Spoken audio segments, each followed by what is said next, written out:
Dans la prochaine et dernière vidéo, vidéo 12, je présenterai le système politique de la cité, du moins tel que je le conçois. Mais ce système politique repose sur des postulats inédits et des notions telles que égalité, société ou cité, citoyenneté, nationalité, qui ne sont aujourd'hui que des mots vides de sens. Ces fondations sont plus importantes que le système lui-même et appellent tant d'explications qu'il est préférable de les traiter à part, ce que je vais faire dans la présente vidéo. Je rappellerai tout d'abord les idées de base du civisme ou de la cité pour ceux qui n'auraient pas vu les précédentes vidéos. La cité est constituée de citoyens librement associés, vidéo aussi sur le contrat social, et égaux en devoirs et en droits, égaux notamment dans le devoir de participer à la vie de la cité, selon ce que la cité considère comme une participation, égaux notamment dans le droit de profiter des bienfaits de la cité. Pour qu'ils soient réellement égaux dans le droit fondamental de profiter des bienfaits de la cité, tous les citoyens ont aussi le droit indirect d'accéder librement au marché. C'est la citoyenneté, le fait qu'ils soient citoyens, qui leur confère ce droit, par lequel passent la plupart des droits. Pour attester leur citoyenneté auprès des commerçants et exercer leur droit d'accès, les citoyens disposent d'une carte à puce, dite carte civique. Cela signifie qu'il n'y a pas de monnaie, pas d'unité sous quelque nom que ce soit, et que tous les citoyens jouissent d'un pouvoir d'achat a priori indéfini ou illimité en théorie. Vidéo 7 sur la carte civique. Ils sont égaux parce que quelle que soit leur manière d'user de leurs droits, l'infini égale l'infini. Il n'y a pas d'autre forme possible d'égalité. L'égalité, c'est ça. Espérer atteindre un résultat similaire en conservant la monnaie est une vue de l'esprit, même en modifiant son fonctionnement, ce qui est une autre vue de l'esprit. Voir la vidéo 4. Par définition, une monnaie incarne le droit d'accéder au marché, et tous les droits qui passent par celui-là, de sorte que les individus n'ont de droit qu'en proportion de la monnaie qu'ils ont, gagnée on ne sait comment, que les citoyens n'ont aucun droit en tant que tel, que la citoyenneté est vide de sens, que la société ne joue plus son rôle de garantir les droits de ses citoyens, qu'il n'y a donc pas de société, sinon une illusion de société, puisqu'il n'y a pas de citoyens. Par ailleurs, la monnaie limite le pouvoir d'achat, sans même parler du fait qu'elle le limite inégalement, de sorte que le pouvoir d'achat des individus est nécessairement et nettement inférieur à celui des citoyens, et que le pouvoir d'achat global est en deçà de l'optimum économique. Autrement dit, la monnaie bafoue les principes et n'est même pas bonne en pratique. Elle est tout aussi funeste en politique. Un système monétaire est fatalement inégalitaire, puisque la monnaie ne peut pas se répartir également, et que c'est par elle que passent la plupart des droits. Or, plus un individu a de droits aux dépens des autres, plus il a de droits sur eux, plus il a de poids et de pouvoir dans le système. Grâce à la monnaie, les riches ont par définition le pouvoir sur les pauvres. Ils les tiennent par le ventre. Et il y aura toujours des riches et des pauvres dans un système monétaire. Le pouvoir des riches est d'abord économique, mais c'est le vrai pouvoir. Partant, ils s'emparent du pouvoir politique ou la service pour renforcer leur pouvoir économique. Le pouvoir politique n'est pas une finalité en soi. Ainsi, un système monétaire inégalitaire par nature est fatalement oligarchique, pouvoir de quelques-uns, et plutocratique, pouvoir des riches. Ce constat indéniable, que très peu ont visiblement fait, est fondamental pour qui veut ériger un nouvel ordre politique. Il nous apprend que l'organisation politique n'est jamais que la cerise sur le gâteau. L'important, c'est le gâteau. Et généralement, ceux qui en ont individuellement la plus grosse part se goinfrent la cerise. Tant qu'un système est fondamentalement inégalitaire et permet à certains d'avoir plus de droits que les autres, on peut faire des pieds et des mains, cela ne change rien. Pire, ne pas identifier l'inégalité comme le vrai fléau et ne pas dénoncer l'argent comme la véritable cause de l'inégalité détourne l'attention des révoltés vers des leurs, dilapide en vain leur énergie et rend le système d'autant plus invulnérable qu'il n'est pas sérieusement menacé. Loin de changer quoi que ce soit, cela contribue à maintenir les choses telles qu'elles sont. Mais on peut également déduire de ce constat que pour que le système politique soit démocratique, c'est-à-dire le contraire d'oligarchique, il ne doit plus y avoir ni inégalité, ni monnaie, ni riches, ni pauvres, que tous les citoyens doivent donc jouir réellement des mêmes droits et ainsi avoir le même poids politique. Ce qui ne veut pas dire que tous auront des fonctions politiques, mais qu'aucun ne pourra être écrasé par le pouvoir politique, ou à l'inverse, qu'aucun ne pourra s'en emparer pour l'exercer à son profit ou celui de quelques-uns. Ce qui ne veut pas dire non plus que tous les citoyens devront avoir les mêmes choses, mais que tous, de par leurs droits, pourront potentiellement les avoir. Telle sera précisément la situation dans la cité.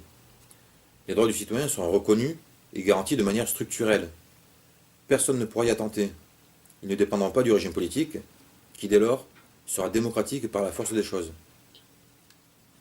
Qu'est-ce que la démocratie? La démocratie est le système politique dans lequel les lois sont réellement l'ouvrage du peuple. Je n'entre pas plus avant dans cette question qui fait l'objet de la première vidéo à laquelle je vous renvoie. Ce qui nous intéresse ici, c'est le mot et la notion de peuple. Que désigne-t-il? Visiblement, le corps politique, c'est-à-dire l'ensemble des individus jouissant du droit de cité. Théoriquement, tous les citoyens devraient avoir ce droit. Mais ce serait oublier que tout droit est la contrepartie de devoirs. Or, dans le système appelé cité, les devoirs du citoyen relèvent du domaine économique et social. Ils ne génèrent pas et ne justifient pas la jouissance du droit de cité. Par ailleurs, le droit de contribuer à la formation des lois de la cité suppose que l'on vit et que l'on se destine à vivre sous les lois que l'on a contribué à faire adopter, que l'on a à cœur de défendre les intérêts de la cité, que l'on est viscéralement attaché à la cité. Mais la citoyenneté est trop facile à acquérir et trop liée à l'intérêt personnel pour être le gage d'un tel attachement. Et il serait aussi aberrant que dangereux de confier en toute partie le présent et l'avenir de la cité à des natifs qui se prennent pour des citoyens du monde, comme à des immigrés qui ne savent toujours pas où ils campent. Bref, la citoyenneté est nécessaire, mais pas suffisante pour avoir le droit de cité. Celui-ci doit être l'apanage des citoyens qui, quelles que soient leurs origines, n'ont non seulement donné à la cité aucune raison de se défier d'eux, mais qui encore lui ont prouvé leur fidélité en répondant à ses appels et en remplissant volontairement des devoirs particuliers, comme par exemple un service national. Ces devoirs particuliers et ces droits politiques caractérisent et confèrent un statut distinct de la citoyenneté que le civisme appelle la nationalité. La nationalité, comme la citoyenneté, s'acquiert et se conserve par des actes. Nul ne naît avec, nul n'en hérite. Chacun doit la mériter. Ni droit du sol, ni droit du sang. Pas de droit sans devoir, pas de devoir sans droit. Il apparaît ainsi que si l'ensemble des citoyens constitue la cité au sens large, la nation, elle, c'est-à-dire la cité en tant que corps politique ou peuple, est plus restreinte et n'est constituée que des seuls citoyens nationaux. Je rappelle que la nationalité et les devoirs qui vont avec se méritent et qu'elle est à la portée de tout citoyen volontaire, que ce n'est donc pas la nation qui exclut certains citoyens, mais ces derniers qui n'ont pas voulu en faire partie. Je signale également que tous les citoyens, nationaux ou non, sont égaux en devoir et en droit en tant que citoyens. La citoyenneté signifie la même chose pour tous. Les devoirs et les droits attachés à la nationalité n'entrent pas dans la balance de l'égalité. La différence légitime entre les citoyens ordinaires et les citoyens nationaux n'est pas une inégalité, c'est justice. Cette distinction entre citoyenneté et nationalité n'aurait pas lieu d'être si tous les citoyens étaient natifs de la cité et naturellement patriotes. Mais à l'heure des voyages, de l'immigration, de l'expatriation, de l'individualisme, de l'universalisme, de l'euromondialisme, du communautarisme, impossible de savoir d'emblée qui est quoi dans sa tête. Impossible non plus d'ignorer que la cité fourmille de traîtres et d'intrus.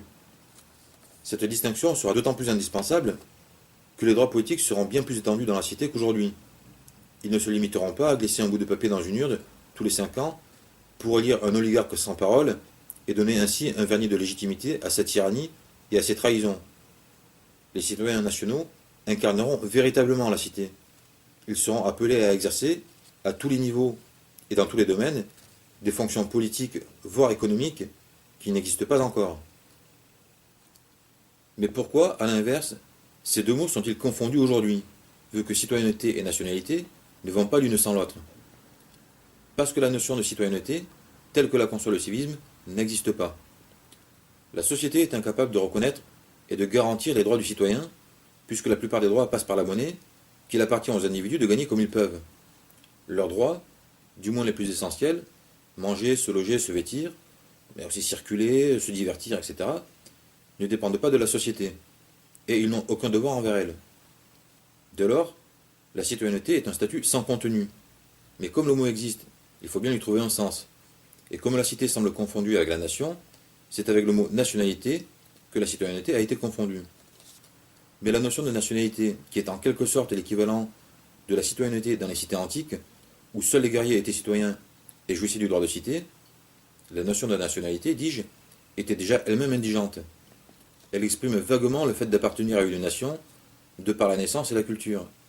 Elle suppose le devoir de les défendre, mais n'implique guère de droit en retour, du fait du système monétaire. Droit à la charité nationale, et encore, droit politique réduit à l'illusoire, plutocratie oblige. Aussi cet amalgame, loin de redonner du sens à la citoyenneté, n'a fait que diluer et affaiblir un peu plus celui de la nationalité. Les droits n'y ont rien gagné, les devoirs, l'identité, la nation ont tout perdu. Étant impossible de lier la citoyenneté à des devoirs et de renforcer ceux qui confèrent la nationalité, bientôt la notion même de devoir a été abandonnée. Par exemple, plus de service national. Or, sans devoir, rien ne justifie plus que tel ait des droits que d'autres n'ont pas. Il n'y a plus de différence entre les hommes et les femmes, entre les adultes et les enfants, entre les natifs et les étrangers, entre les patriotes et les apatrides, entre les immigrés légaux et clandestins, entre les honnêtes gens et les crapules. Rien ne compte, tout se vaut, tout le monde a droit à ce à quoi les Français ont droit, tout le monde a le droit d'être français, tout le monde est français. Pour l'être légalement quand on n'est pas né en France, il faut quand même le demander. Et ceux qui ne le demandent pas, qui ne le sont en rien, eh bien ils sont là, ça suffit. Et ceux qui ne sont pas là, eh bien qu'ils viennent. La nationalité, c'est faire acte de présence, et être présent, c'est être français. En somme, être français ne veut plus rien dire. La porte est ouverte à tous les abus, toutes les inepties. Mais pendant que le système détruit tout ce qui a du sens et multiplie les sophismes humanistes pour se donner un air social et généreux aux frais du contribuable, les véritables droits des citoyens, les droits essentiels, ne sont toujours ni reconnus ni garantis. Et les droits des véritables Français sont niés et bafoués toujours un peu plus. Les travailleurs immigrés, et il ne devrait y avoir d'immigration que de travail, selon les besoins et les intérêts de la cité, les travailleurs immigrés, dis-je, qui participent à la vie de la cité, entre guillemets, et devraient donc être citoyens, ne sont pas reconnus comme tels, puisqu'ils ne sont pas français. Ils ont un statut bâtard qui les expose à l'exploitation, plus encore que les travailleurs français. Ce qui n'empêche pas certains d'envisager de leur accorder le droit de vote et de faire comme s'ils avaient la nationalité, sous prétexte qu'ils mériteraient la citoyenneté. Bien sûr, les champions du pas d'amalgame, qui soutiennent cette proposition, sont aussi les chantres du pas de discrimination, qui ne reculent devant aucune généralité. Ils avancent pas à pas, mais c'est bien à tous les immigrés, sans condition, légaux et illégaux, qu'ils sont prêts à accorder ce droit au final, non pour en faire des Français, mais pour que les Français ne soient pas davantage que les étrangers dans leur propre pays. Je me résume. L'absence de distinction entre citoyenneté et nationalité, et d'existence d'un statut particulier du citoyen, font qu'un individu présent dans la société, entre guillemets, est nécessairement tout ou rien. Mais comme il est inacceptable qu'il ne soit rien, et qu'il ne peut être simplement quelque chose, il faut qu'il devienne facilement tout, ou jouisse au moins des droits que cela procure. Ainsi, au lieu d'avoir deux statuts précis et chargés de sens, adaptés à chacun, impliquant des devoirs et conférant des droits, il n'y en a plus qu'un, sans substance, dans l'intérêt de personne. L'idéologie droit-de-l'homiste, antiraciste, immigrationniste, sans frontiériste, européiste, capitaliste, justifie le phénomène, mais elle ne fait que surfer sur une lame de fond, impulsée par le système monétaire lui-même. Elle est sans nuance, parce que ce système ne permet pas la nuance, et que les humanistes autoproclamés et patentés, loin de résister à l'argent et à sa logique au nom de la société et de la véritable humanité, c'est-à-dire de la patrie et de l'égalité bien comprise, en sont consciemment ou non les plus ardents défenseurs de l'argent, ce qui fait d'eux les plus vils suppôts du capitalisme et les collabos de la pire espèce. Pareille confusion sera impossible dans la cité. La carte civique établira l'égalité entre les citoyens, leur apprendra leurs devoirs et leurs droits, et réveillera la notion de mérite. La citoyenneté garantira tant par elle-même qu'il ne paraîtra pas aberrant que la nationalité soit un statut distinct, complémentaire et facultatif, cela semblera même juste et nécessaire, et que nul n'aura le front d'en réclamer les avantages s'il n'en a accepté les inconvénients. Je terminerai donc cet exposé en présentant les modalités d'acquisition de la nationalité dans la cité, du moins telles que je les conçois. Être français, si on prend le cas de la France, ce n'est pas être espagnol, allemand, algérien ou javanais. Être français, c'est faire partie du peuple de France, y en être, sans l'ombre d'un doute, un représentant. Cela suppose l'adoption des codes d'appartenance propres à ce peuple, hérités de son histoire. En clair, avant de pouvoir prétendre à la nationalité française, il faut remplir notamment les critères qui attestent que l'on est bien français, au sens culturel, et pas autre chose. Voici ces critères à minima. 1. Avoir un prénom français ou en prendre un. 2. Maîtriser la langue française tant à l'oral qu'à l'écrit. 3. Ne pas se vêtir de manière typiquement étrangère. 4. Résider en France ou être citoyen de France depuis au moins 10 ans, par exemple. 5. Ne pas avoir d'autre nationalité ou y renoncer. Ces conditions tombent sous le sens. Elles se passent d'explication. Ceux qui ergotent, soit pour s'y soustraire personnellement, soit pour y soustraire autrui sous prétexte de tolérance, qui cherchent à défendre leur cas ou leur conception aux dépens de la France, prouvent par là même qu'ils ne sont pas français dans leur tête. Celui qui ne comprend pas qu'il n'y a pas de France sans français, et que miner la francité, c'est détruire la France, est indigne du nom de français. Point. Les citoyens admis à la nationalité devront assister à la cérémonie collective de naturalisation qui aura lieu une fois par an dans chaque préfecture et sous-préfecture, le jour de la fête nationale, cérémonie au cours de laquelle ils prêteront le serment de préserver le contrat social et de défendre la cité contre tous ennemis extérieurs et intérieurs. Ils seront dès lors officiellement français, quoique de manière temporaire, et sans jouir d'aucun droit particulier, puisqu'ils n'auront encore rien fait pour les mériter. Ils devront, dans les 5 ans qui suivront, accomplir un service national d'1 an. Les services autres que militaires comporteront néanmoins une formation militaire et contribueront d'une manière ou d'une autre à la défense nationale.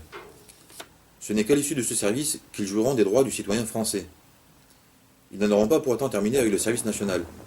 Les militaires, notamment, seront réservistes pendant au moins 15 ans et formeront la garde nationale. Tous les citoyens français seront par ailleurs susceptibles d'être tirés au sort pour exercer, une fois dans leur vie pendant 1 an, des fonctions politiques, mais surtout économiques. Tels seront les devoirs particuliers du citoyen français, ou ce que j'appelle les devoirs-droits, puisque ce sont à la fois des devoirs et des droits. En retour, eux seuls auront les droits. Premièrement, d'exercer des professions et d'occuper des fonctions dans les domaines régaliens, c'est-à-dire ceux qui constituent l'armature de la cité, police, justice, administration publique, etc. Deuxièmement, le droit de cité, c'est-à-dire de participer à tous les niveaux au processus législatif et à la vie politique, ce qui à l'inverse sous-entend que les citoyens non nationaux n'auront le droit de s'en mêler en aucune manière. Troisièmement, d'accéder au sol de la cité, soit comme outil de travail, et ceci concerne évidemment essentiellement les paysans, soit pour leur habitat, c'est-à-dire d'avoir une maison individuelle. Là encore, je n'entrerai pas dans les explications. Je renvoie à la théorie du civisme pour ceux qui en voudraient. Je conclus en attirant l'attention sur le fait que la nationalité, en tant que statut, ne sera pas acquise une fois pour toutes. Les reniements, les manquements aux devoirs du français et du citoyen, les crimes la compromettront. Au final, les citoyens bardés de la nationalité seront d'une fidélité à toute épreuve, et la cité pourra sans hésiter leur confier sa vie. La confiance sera la contrepartie de toutes ces exigences. Les citoyens nationaux constituant le peuple français seront réellement souverains. Il ne pourrait en être de même avec des Français de papier. Dans ces conditions, qui sont notre lot actuel, la démocratie serait fatale à la cité.